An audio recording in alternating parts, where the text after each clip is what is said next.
Bonsoir. Une alerte mondiale a été lancée le 15 avril par l'Agence américaine d'observation océanique et atmosphérique et par l'Initiative internationale pour les récifs coralliens dont Monaco est membre. Est-ce que vous pouvez nous en dire plus sur sa teneur et ce qui s'est passé ces dernières semaines?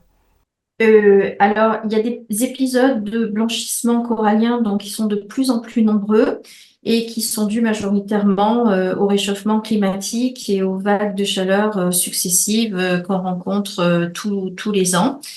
Et donc, les coraux, en fait, sont très sensibles à l'augmentation de température, notamment les coraux tropicaux, parce qu'ils vivent déjà à des températures qui sont à la limite, on va dire, qui sont déjà très chaudes et à la limite de ce qu'ils peuvent supporter.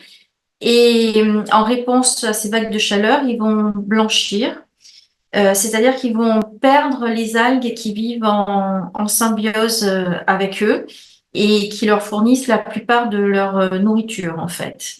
Donc, comme ces algues sont marrons, c'est elles qui donnent la couleur au corail.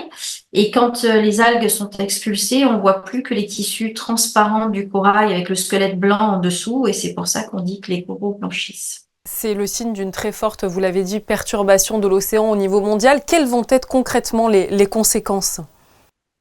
Globalement, les récifs coralliens vont de moins en moins bien parce que s'ils peuvent récupérer, s'il y a un épisode de blanchissement tous les 5 ans, ils peuvent récupérer et se refaire une santé, on va dire.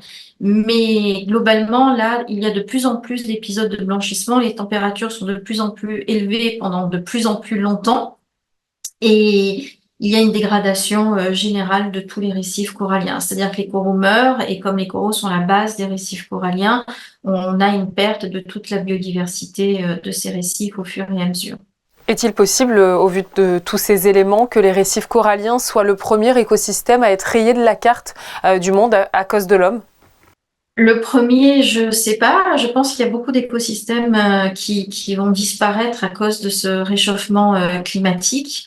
Alors, on ne peut jamais prévoir vraiment ce qui va se passer et comment les écosystèmes réagissent à ces vagues de chaleur. Parfois, il peut y avoir une acclimatation, on va dire, plus ou moins à court terme, mais c'est vrai que là, les récifs coralliens vont être de plus en plus impactés et vont disparaître. Il n'y a pas juste que les récifs coralliens, d'ailleurs, en Méditerranée, toutes les gorgones et tout ce que l'on appelle le coralligène de méditerranéen qui est formé par les mêmes organismes, on va dire, hein, qui sont les coraux et les gorgones, sont en train de disparaître. Cet écosystème est en train de disparaître des 30 premiers mètres, c'est-à-dire là où la couche de surface est la plus chaude.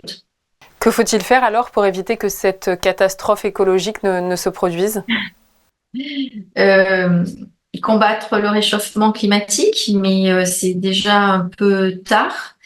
Donc, on peut toujours faire des choses, c'est-à-dire essayer d'émettre moins de gaz carbonique, de CO2 dans l'atmosphère, de manière à limiter le réchauffement global.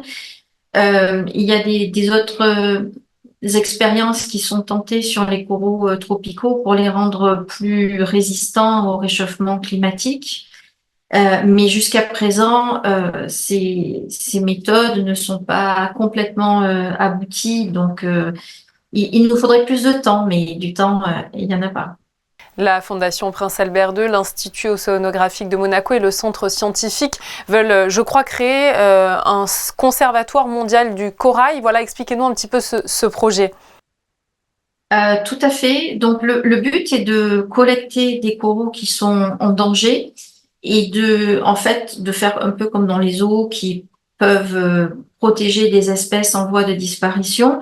C'est la même chose, c'est collecter ces coraux, les sauvegarder dans des aquariums au niveau du monde entier et en profiter pour étudier à la fois leur biologie et pour essayer de trouver une solution génétique, on va dire, pour les modifier génétiquement afin qu'ils soient plus résistants.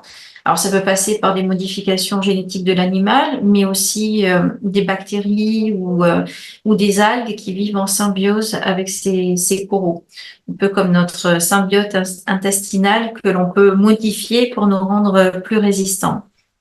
Merci beaucoup à vous, Christine Ferrier-Pagès, de nous avoir apporté toutes Je ces vous précisions remercie. sur le blanchissement des récifs coralliens dans le monde.